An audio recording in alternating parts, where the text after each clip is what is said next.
Ketika sudah sampai di kantornya, Alika melihat para karyawannya tampak saling menggosip satu sama lain.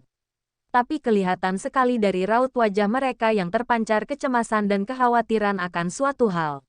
Lalu ketika mereka menyadari ada Alika di sana melihat, mereka langsung sifat mungkin kembali ke tempat duduk masing-masing. Alika segera berjalan dengan tegas menenteng tasnya, menuju ruang kerja yang hanya beberapa meter dari sana. Alika segera membuka pintu ruang kerjanya dan masuk. Ia berjalan menuju kursi putarnya dan duduk. Setelah itu menaruh tasnya ke atas meja di depan. Alika lihat Albert tampak terburu-buru masuk ke ruang kerjanya dan mendekatinya. Alika terheran. "Ada apa?" tanya Alika. "Beberapa karyawan sedang heboh membicarakan masalah ini.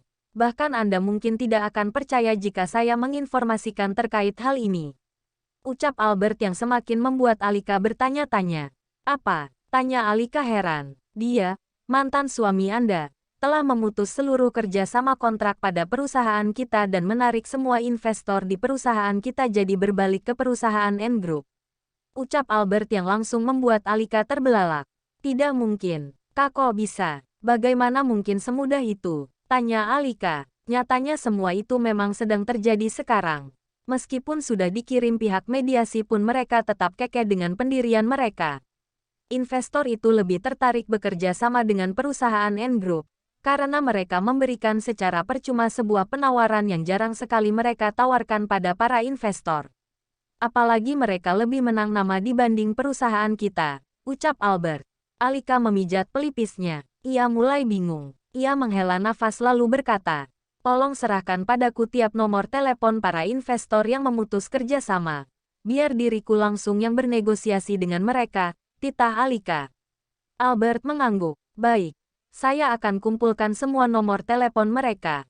Mohon ditunggu," ucap Albert dan langsung pergi keluar, menuju tempat kerjanya, mengerjakan tugasnya. Beberapa saat kemudian setelah Albert memberikan nomor teleponnya pada Alika, sang bosnya itu pun turun tangan langsung menghubungi satu persatu para investor tersebut. Sesuai tujuan awal dirinya menelepon mereka, ia niat bernegosiasi dengan para investor tersebut hingga memberikan beberapa penawaran terkait perjanjian kerja. Namun sayangnya mereka tetap kukuh ingin memutus kerja sama dengan perusahaan Alika dan lebih memilih perusahaan N Group. Ini benar-benar aneh. Seakan-akan mereka sedang merencanakan sesuatu untuk menjatuhkan Alika dengan cara keroyokan. Setelah Alika bernegosiasi dengan para investor, jawaban penolakan pun diterimanya. Semua ini menyebabkan kerugian yang besar di pihak Alika maupun penurunan saham yang signifikan di perusahaan tersebut. Ditambah hutang kepada pihak bank semakin membesar dikarenakan bunganya yang terus berlipat. Bahkan klien banyak yang ikutan berpaling ke N Group karena penawaran yang diberikan pada mereka begitu menguntungkan dibanding pada perusahaan Alika. Alika benar-benar merasa terpuruk saat itu. Hari ke hari Alika kerja sampai larut malam untuk menyelesaikan masalah pekerjaannya yang menumpuk. Itu karena banyak karyawan penting di perusahaannya sudah mulai dipecat. Alika mengerjakan semuanya sendirian selama seminggu itu. Ditambah Yustaf masih belum pulang ke rumah dari luar kota. Dikarenakan pekerjaan di sana yang memperpanjang masa durasinya bekerja di luar kota menjadi 1 bulan. Alika berjuang mati-matian seorang diri, demi mempertahankan perusahaannya, tanpa diketahui siapapun, keluarga maupun sang suami. Alika hanya tidak merasa jika ia memberitahu pada Yustaf semua masalah akan kelar. Ia juga tidak ingin pekerjaan Yustaf jadi terganggu karenanya. Selama sebulan itu mereka memang saling berkontak dengan baik.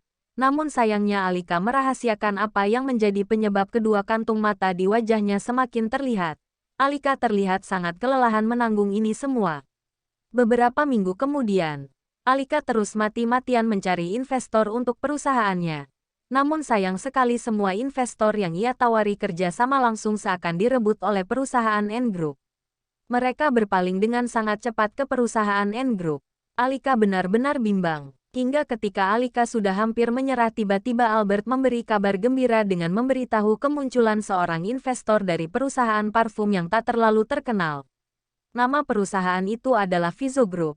Rumornya dia adalah pengusaha yang ingin mengalihkan bisnisnya ke bidang properti. Alika pun dengan senang hati menerima tawaran kerja sama tersebut. Setelah itu mereka pun masing-masing menjalin sebuah kerja sama. Meskipun Alika sendiri masih merasa jika hutangnya yang berlipat-lipat di bank belum bisa tertutupi dan kondisi perusahaan tidak mungkin akan kembali stabil setelah menemukan satu investor saja. Ia harus menemukan investor lainnya secepatnya. Setelah ini, Alika baru selesai meeting dengan investor perusahaan parfum tersebut. Ia bangkit dari kursinya bersamaan dengan pemilik perusahaan parfum itu, Alex. Pria berusia sekitar 50 tahun itu kini menerima sodoran tangan Alika, yang berniat mengajaknya bersalaman. Terima kasih atas kedatangan Anda hari ini. Semoga kerjasama ini akan terus berlangsung lama dan saling menguntungkan antar kedua belah pihak, ucap Alika tersenyum. Alex balik tersenyum. Tentu Bu Alika, terima kasih atas sambutan dan meeting hari ini.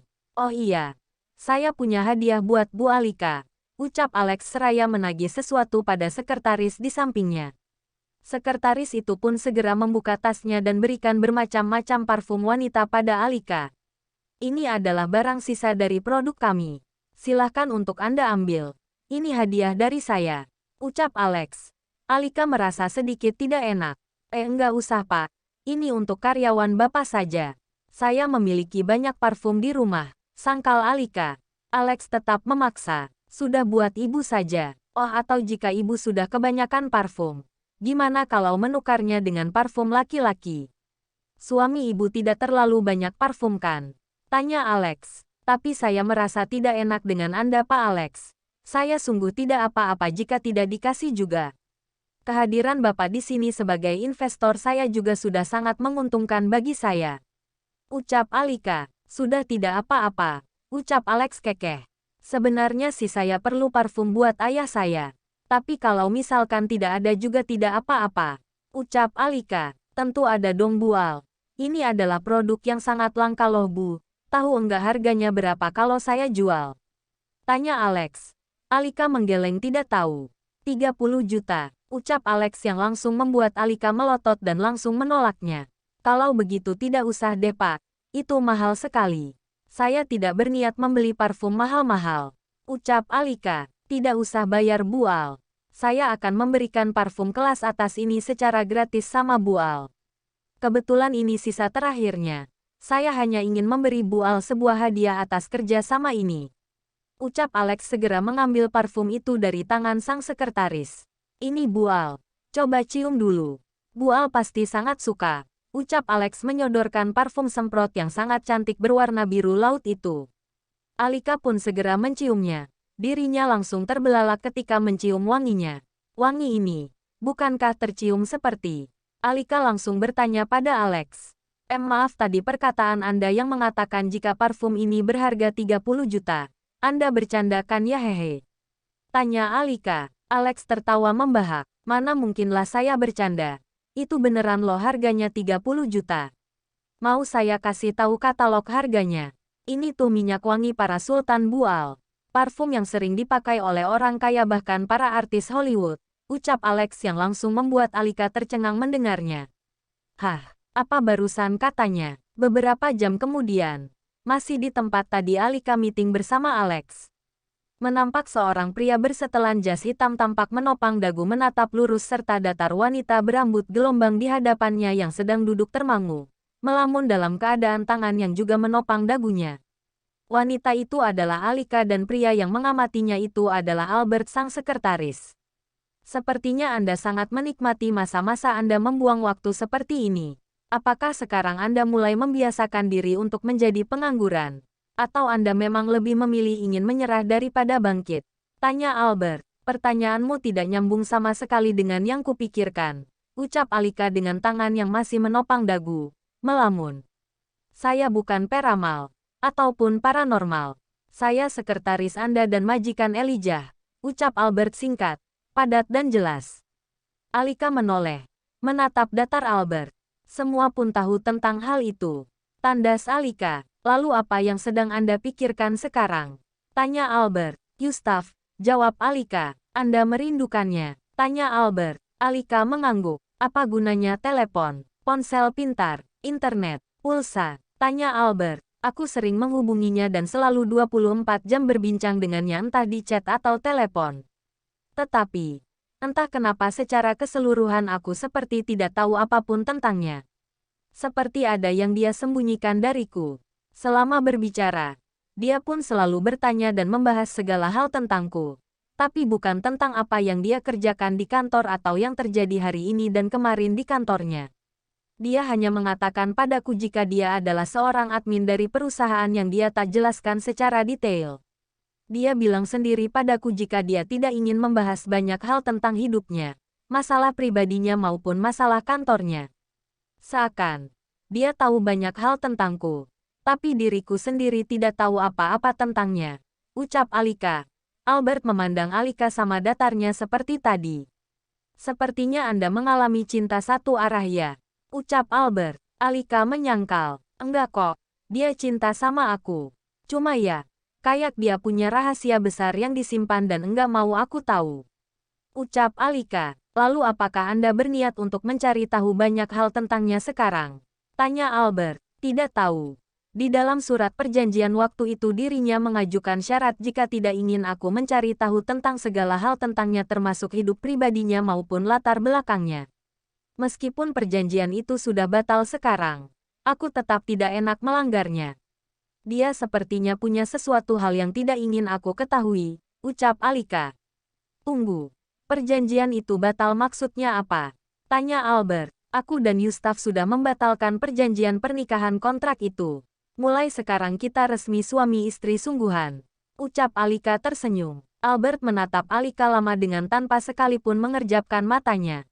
Anda serius? Tanya Albert. Ya, aku mencintainya dan dia mencintaiku. Lalu untuk apa kita menikah kontrak? Selamanya saja. Kemudian, kita juga sudah melakukan hubungan seperti itu kemarin. Ucap Alika sedikit antusias mengatakannya meski terdengar ditahan. Albert melebarkan matanya sesaat lalu kemudian melempar senyum.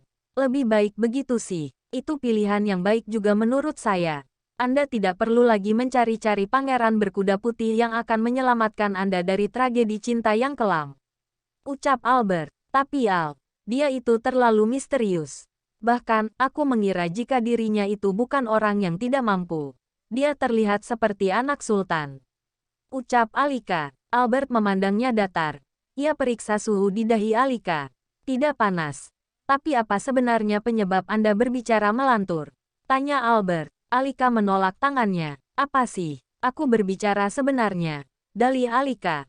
Aku punya buktinya. Aku pernah dibayari makan olehnya. Aku melihat di dompetnya ada black card lalu kemarin.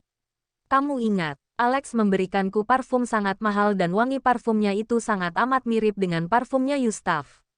Kamu tahu sendiri kan parfum yang diberikan Alex itu harganya 30 jutaan.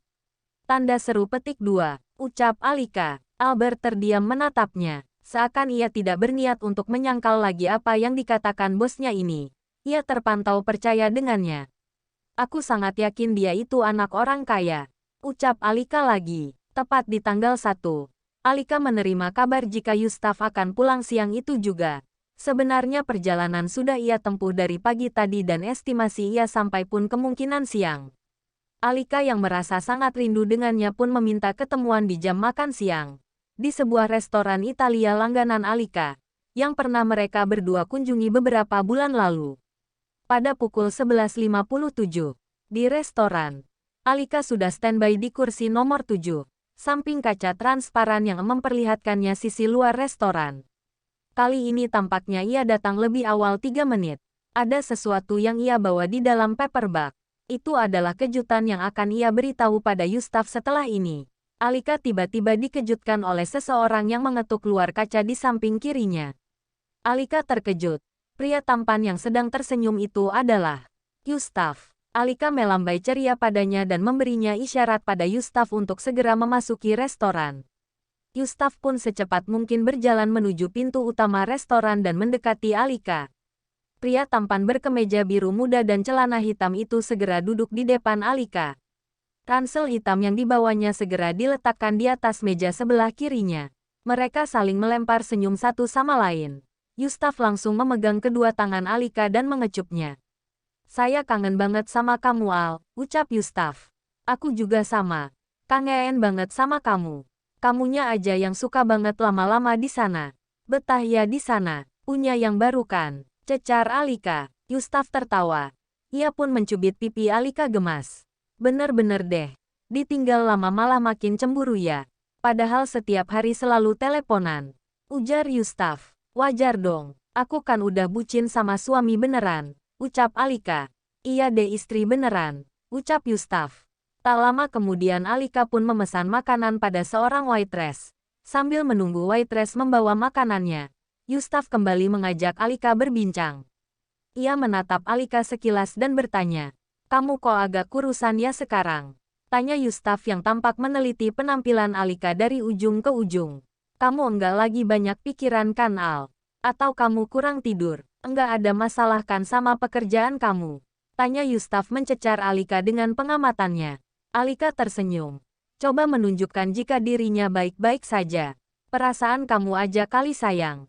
Aku baik-baik aja kok. Memang belakangan ini aku sering menjalankan diet kalori. Aku ingin hidup lebih sehat aja." Ucap Alika. "Oh, saya hanya takut kamu kenapa-napa selama sebulan ini tidak di sisimu," ucap Yustaf. "Enggak usah khawatir si suami beneran. Kamu lihat sendiri kan sekarang. Aku sehat-sehat saja kok," ucap Alika. Yustaf membelai rambut depan Alika lembut. "Saya tidak akan pernah sudi melihat kamu kesusahan. Istri beneran," ucap Yustaf. Alika tersenyum namun hanya sekilas sebelum akhirnya Alika coba mengambil sesuatu dari bawah mejanya. Itu adalah paperback yang berisi kejutan untuk Yustaf. Sesuatu yang pasti akan sangat mengejutkan baginya. "Bawa apa?" tanya Yustaf heran.